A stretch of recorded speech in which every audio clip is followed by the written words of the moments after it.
This is the Action Movie Guys podcast, bringing you action movie reviews from across the decades, plus box office numbers and insight like never before. And now, your hosts of the Action Movie Guys podcast, Alex and Nate. What's up, everyone? Welcome to episode number 78 of the Action Movie Guys podcast. I'm your host, Nate, and that is my co-host, Alex Figueroa. And on this episode, we're going to be reviewing the last of our Patreon voted picks. So in the last few weeks, we've been going through all our patrons, and shout out to all of them: Jay, Robert, Beckish, Stephanie. We reviewed all their movies: Cradle to the Grave, Blue Thunder, The Raid Redemption, and The Long Kiss Goodnight. And honestly, looking back, we all like pretty much all the movies that they've picked. We didn't give Blue Thunder but that was also Robert's second pick, so we don't hold it against him. And this week we have our final pick. Jonathan, our one of our patrons, Jonathan, he went ahead and selected Kick-Ass as his movie. Now, Alex, how long has it been since you've seen Kick-Ass? Bro, I watched it once when I purchased it on Blu-ray. So, I mean, it was once. Years. So, yeah, it was, well, this movie came out, I have it right here, 2010. So the Blu-ray must have came out in 11, right? 2011-ish. Yeah. Or later there. In 10. Or later. Yeah. That's the last time I seen it. So 10 years. It's been like 10 years since you watched it. It's been 10 years, yeah. Okay, very good. Well, I haven't watched it it's been a little while. Maybe not 10 years, but I saw this at the theater. Loved it, but went with some very quick story. Went with some very annoying people. And they're not watching or listening to this, so I could say it. Went with some very annoying people. They went into this movie. It was rated R. Now, you got to remember, this is like just after like the MCU kicked off. So, like, you know, all the comic book movies are PG-13. So, like, oh, let's go see this comic book movie. And I knew it was rated R because I'm an adult and I read the rating. You know what I mean? And the whole time, two of these people were just like, this movie is so raunchy and it's so bloody. And I was like, oh my God, if y'all don't shut up, just leave. I don't care. Just leave. We'll be friends after it's over. So, not a great theater experience, but I had a blast. But I haven't watched it in maybe 5 or 6 years. It's been a while. So anyway, all that to say, if you're watching on YouTube, please go ahead, click that like button down below, subscribe to the channel here, back on Levels of Geeks. So if you're not already a subscriber, go ahead and subscribe and leave a comment. Do you like Kick-Ass? What do you rate it? When we give our ratings, let us know what yours are. If you're listening on the go, of course, Apple Podcasts, Spotify, all of them. We're on every single platform you can imagine.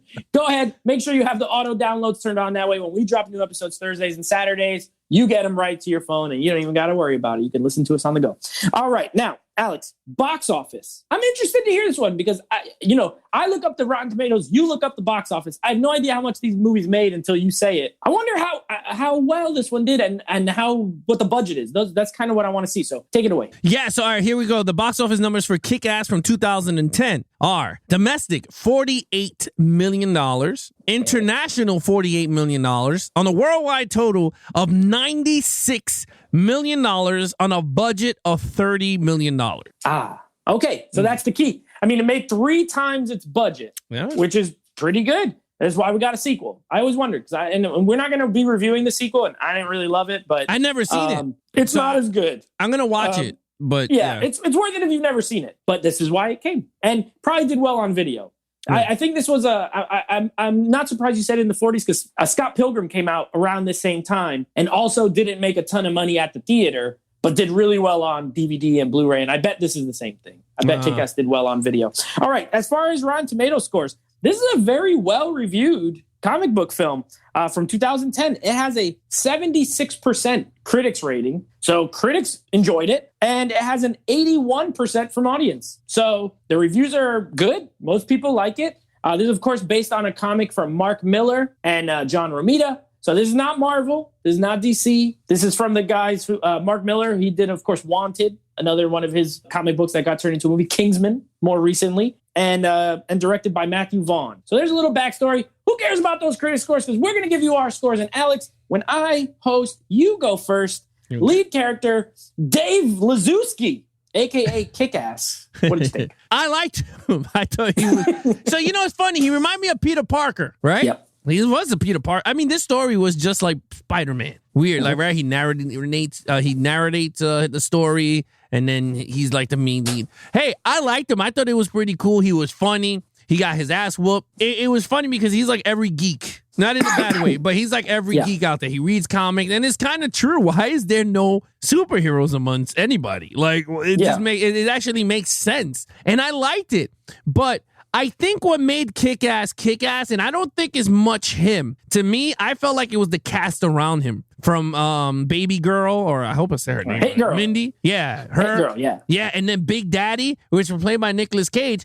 Let me just tell you, man. No, this is gonna sound crazy. I could have saw me a Big Daddy movie with just Nicolas Cage. I'm not lying, because I was watching this movie and I'm like, first of all, he's acting like Adam West in as Batman, right? Yeah. When he's talking, I was laughing and I was like, I want more Big Daddy and his daughter. I like those two characters a lot. I thought the friends was cool also. And then, and when it came to Kick-Ass, and then his love interest, I think she's a beautiful girl, because she was in other TV shows like Nikita on CW. She was in that show, I believe. Yeah. And then she was in Hot Tub Time Machine. Lindsay Fonseca, when we reviewed Hot Tub Time Machine way back when, on the live show, she was in that too.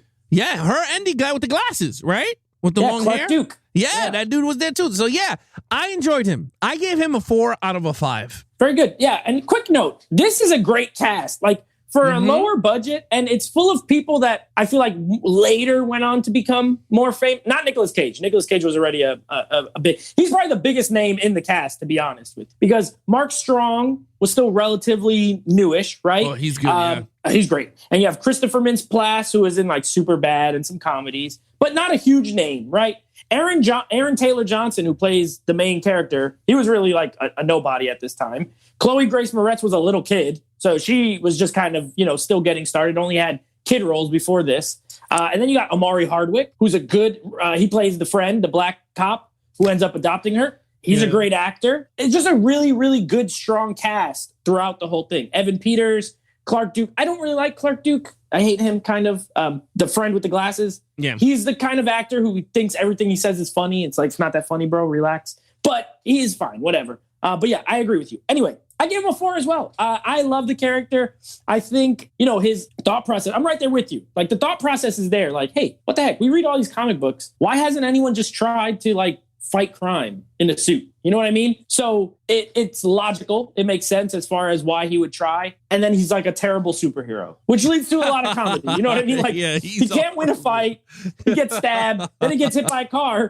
And the only thing he gets, like his powers, is that he can take a beating really good because his nerve endings are messed up. Yeah. So he can take a lot of punches, but he's not a good fighter. He doesn't know, he doesn't have any training. All he has is 2 little sticks and a terrible costume. So I love it. And you're right. Even though they're not the main characters, Hit Girl and Big Daddy end up kind of stealing the movie. So, but I gave him a 4. I did like him. I liked his arc with the girl, where she thought he was gay, and then he actually really likes her. And it was fun. I liked him, and I think he did a good performance. So 4. Yeah, he did. All right, main villain. This is Mark Strong plays the main villain. All right, look, we did so many movies with villains, and some of them are just really bad at the role. Mark Strong, I always said he is one of the best actors out there to date. Great. Even in superhero movies, right? Because he was in DC Shazam. Amazing. He was good in that. He was Sinestro in Green Lantern. He was amazing in that too. The best part of that crap movie. Yeah, the movie stunk, but he was also great. And then he was in The Kingsman, which I love him in as the butler, right? He was like the butler for The Kingsman. Yeah, but and then in the second movie, he has that awesome scene. Yeah, he has more roles. So I think Mark Strong is a very, very talented actor. Personally, if it was up to me, I would make him Professor X in the new X-Men movies because he's bald and he's a really good actor. Yeah, but that's just me. Inspired. I like that. Yeah, but again, I think I'm just gonna say here straight off the bat, I'm gonna give him a 5. He could fight. He beat the crap out of him. He killed the wrong kick-ass. That's great. He kicked him right in the head. He kicked him in the head and then he shot him. He had a goal to get rid of all the superheroes and tell people that you got to fear the bad guy. Dude, I really like Mark Strong as a villain in this movie, so I gave him a 5. You know what's funny about Mark Strong? I love that you said Professor X. I never even thought about that, and I think that would be cool because he's always a bad guy, and he's a great bad guy. Don't get me wrong; he was a bad guy in Sherlock Holmes, in the first Sherlock Holmes movie. That's right. In this, not in Kingsman. Kingsman, he got to be a good guy, and it was like, yes, finally, I can root for you because he's always bad, but he's always so good. He is a great actor. Underrated. I will go out and say underrated because his name doesn't get talked about with like the top guys, but he's as good as any of them. I'm right there with you. I love him in this movie. I think he's so funny too. Like the part where the guy calls him his like main guy, he's like, yeah, we got the new microwave for the lumber. And he's like, why don't you tell someone who cares about the lumber? Like he starts yelling about it. Like, I don't care about the lumber. You know what I mean? Like that part is so funny. When he kicks Hit Girl, he kicks her right in the face. Any villain who kicks a 12-year-old girl right in the face like that is a bad dude. Yeah. And is a great villain. Then he punches her. He kicks the crap out of her. I'm like, oh my God, she's a little girl. You can't go wrong. I gave him a 5 too. I love him. Yeah, he's great. Remember when he's in the car with his son and they're about to go to the theater and he goes, he's making his order. Yeah, he goes, how about, he's like, what do you want, popcorn? And he goes, yeah, you know what? Give me an icy. Mix it, cherry and blue. Red and blue. Red and blue. Yeah. And some Skittles. And then right when, right when you think it's done, he's like, and a pack of Twizzlers. Yeah. It's so good. Like, he does a good balance of when he has to be like the dad or the husband or whatever, like, normal. He's just normal. But then when he goes to do his business stuff. And I love too that scene where he's training. It just makes me laugh. When the son walks in, he's just like punching that little doll, like very, very stiff with his orange gi. Oh, he's great. So I also give him a 5. I love him. All right, action scenes. All right, action scenes. Well, this is where the movie goes a little here and there. It doesn't have much action. Like the last sequence is the bulk of the action when Hit Girl goes in a rampage. You do get more with Big Daddy when they show his flashback from the teddy bear's camera point of view. That's a great scene. I mean, I was like, Nicolas Cage should have did it with just Hit Girl and Big Daddy. I'm telling you, it would have made millions with him corking this. I thought that was, he goes, we'll have the chocolate when we come back, baby doll. I thought that was hilarious. But there was not as much action. With that said, it's not a perfect action, which I would have scored it if it had a little bit more, but I gave it a 4.5. Everything was amazing. From the shooting sequences with Baby Girl. I thought that was all awesome with Hit Girl. I thought that was really, really, really good. I thought she was really awesome in this movie. I would have loved to see Hit Girl in her own movie because I thought it was like really good. But again, the main character didn't do shit because he can't fight. So it's basically you're relying on the side characters to do more, right? So for me, I had to give it a hit, half a point. So I gave it a 4.5.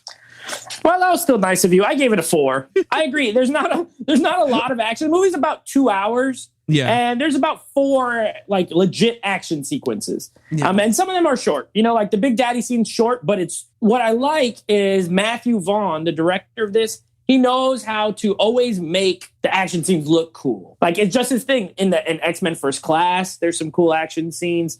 Especially in Kingsman, he does some really cool stuff with the camera. I love the way he moves the camera. The Big Daddy scene and the scene where Hit Girl comes to the warehouse and has the night vision, those two are kind of the standout, like, as far as the way they're shot. When it's in slow motion and it's just like the light blinking and she's running up behind the guy and she jumps and shoots him and like, it just looks super cool. So I love that scene. The scene with the Joan Jett at the end when she's running down the little library hallway and just shoots like 50 guys. Incredible. Yeah, I agree. I think the action that's there is really well done and cool, but there's not a ton of it. It's fine. It doesn't hurt the movie in any way, but I did knock it off. If there was tons of action and it was all like this, it would have been a 5. Oh, yeah. But it's a 4. It's a 4 from me. Okay, storyline. I thought it was a good storyline, a comic book storyline. It's a fresh storyline comic book. Is it perfect? No, absolutely not. But I thought it was really good in terms of story. I gave it a 4 out of a 5. I think the storyline is great.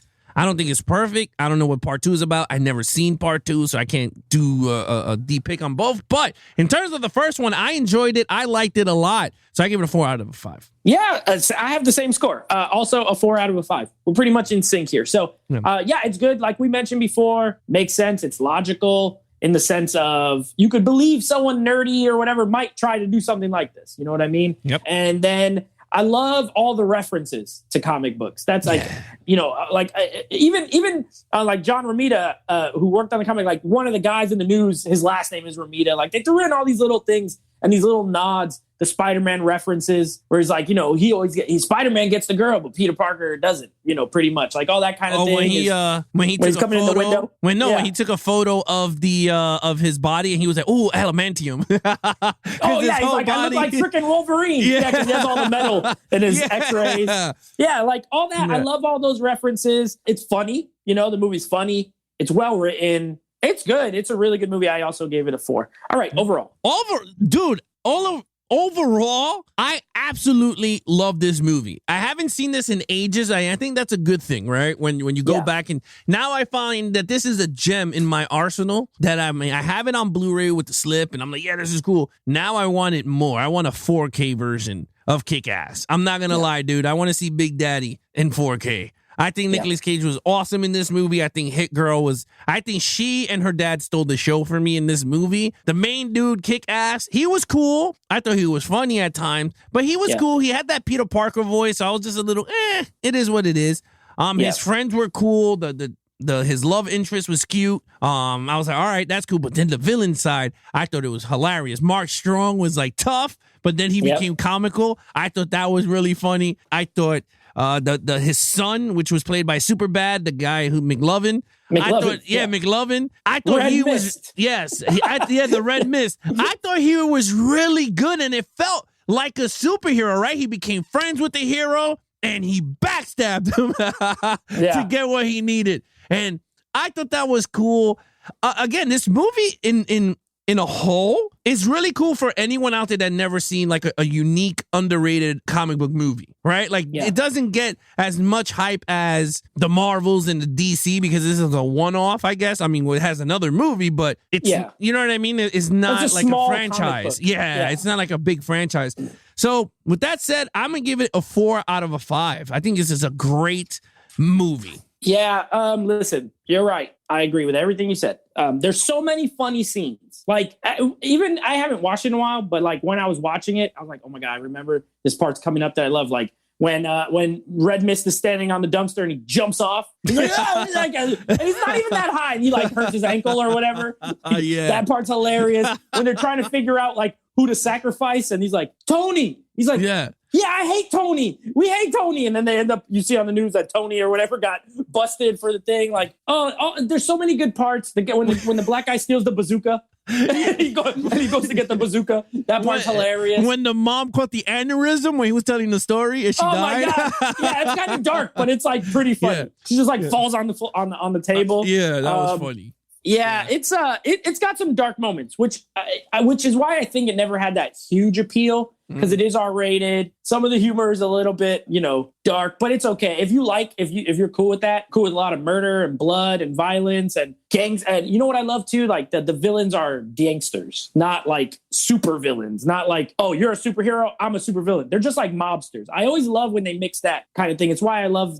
like some of the Batman movies when they use like the mob as the villain because that's real life pretty much. And it makes it more grounded. So even though this is not a grounded, it's over the top, but it helps.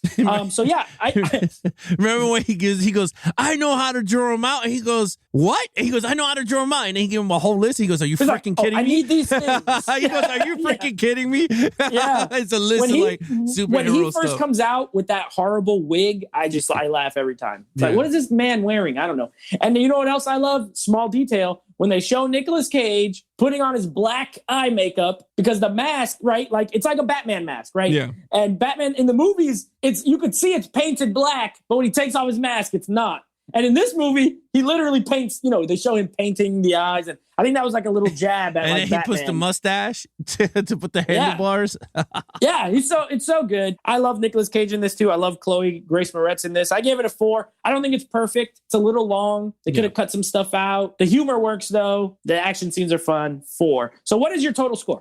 My total score is 21.5 for this movie. Yeah, mine's 21 even. So we're pretty much right on the same page. Yeah, this movie is great. And I did watch it in 4K. And it was great in 4K. I had a good time with it in 4K. This movie is in 4K? Yeah, there's a 4K of it and a 4K steelbook. Oh, snap. So, you know where I'm going to be going after this.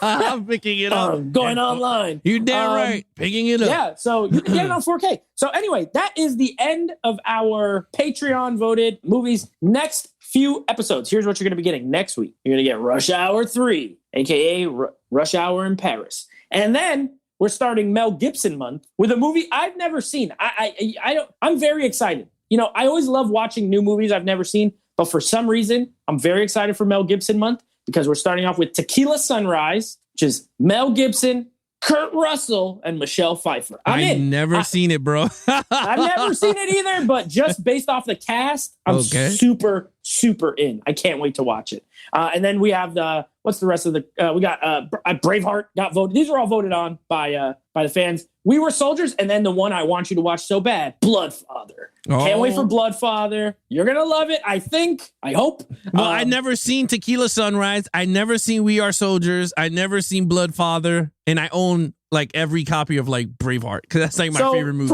Three of these four are gonna be first time watches for you. First time watches, yeah. Very excited. So Mel Gibson month starts next week. So be on the lookout for those episodes. There you go. There you have it. If you want to follow us on our social media accounts, please follow Nate over on Instagram at NateFlix Reviews. Check out the podcast with him and his friends called NateFlix Movie Reviews, Anything Action Movie Guys Podcast. Please follow us on Instagram at Action Movie Guys Podcast. Check out our YouTube channel. We're now back under the Levels of Geeks umbrella. You can check it out there. If you're new to the channel, subscribe to the channel, hit the like button, hit those notification bells so every time videos drop, you guys will be notified. Other than that, that is your host, Nate from NateFlix Reviews. I'm his co-host, Alex Figueroa. Be awesome to each other and geek out.